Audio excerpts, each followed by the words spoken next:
పత్తి కొనుగోళ్లు పారదర్శకంగా జరగాలని, సీసీఐ కొనుగోలు చేయాల్సిన పత్తిని దళారుల పాలు చేయవద్దని కేంద్ర సహాయ మంత్రి పెమ్మసాని చంద్రశేఖర్ అన్నారు. గుంటూరు జిల్లా వట్టిచెరుకూరు మండలం కర్నూతలలో సీసీఐ ఆధ్వర్యంలో ఏర్పాటు చేసిన పత్తి కొనుగోలు కేంద్రాన్ని స్థానిక ఎమ్మెల్యే బూర్ల రామాంజనేయులతో కలిసి ఆయన ఆకస్మిక తనిఖీ చేశారు.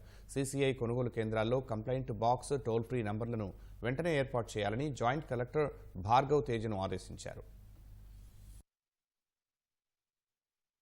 కొన్ని కంప్లైంట్స్ వచ్చినప్పుడు రైతుల మేలు కోరుకునే ప్రభుత్వం కాబట్టి కూటమి ప్రభుత్వం ఒకసారి సీసీఐ సెంటర్కి వచ్చి ఈరోజు చూసి ఆ 8 to 12% ఎలా మెజర్ చేస్తున్నారు వీళ్ళు మాయిశ్చర్ కంటెంట్ని అనేది చెక్ చేసినప్పుడు ఇప్పుడు 4 శాంపుల్స్ తీసుకుంటే 3లో 12% వచ్చింది, ఒక దాంట్లో 15 వచ్చింది. అది ఎక్కడ లోపల ఎక్కడో ఉంటాయి.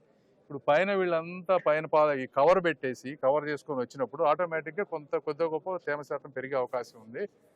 దాన్ని ప్రాపర్గా మెజర్ చేసి రైతులకు ఇబ్బంది లేకుండా చేయటం ఒకటి. రెండోది ఇట్లాంటి ఏమైనా కంప్లైంట్స్ ఉంటే ఒక కంప్లైంట్ బాక్స్ పెట్టమన్నాం జాయింట్ కలెక్టర్ గారిని. అదేవిధంగా టోల్ ఫ్రీ నంబర్ ఒకటి పెట్టమన్నాం.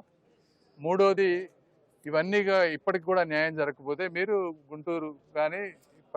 గుంటూరులో రామాంజనేయులు గారి ఆఫీస్కి కానీ నా ఆఫీస్కి కానీ వచ్చి మీ కంప్లైంట్స్ చెప్పండి. అదేవిధంగా మిగిలిన సీసీఐ సెంటర్స్లో కూడా సైమల్టేనియస్గా ప్రతి కొనుగోలు జరగాలి. జరిగినప్పుడు కొంత కాంపిటీషన్ తోటి వాళ్ళకు కొంచెం బెనిఫిట్ జరిగేటువంటి అవకాశం ఉంది. ఎందుకంటే తిరుగుతాం, మళ్ళీ ఇంకొకసారి చెప్తా ఉన్నాను ఫర్టిలైజర్ షాపులకు కానీ ఇంకోళ్ళకి కానీ, దయచేసి మీరు రైతులను దోచుకోవద్దు.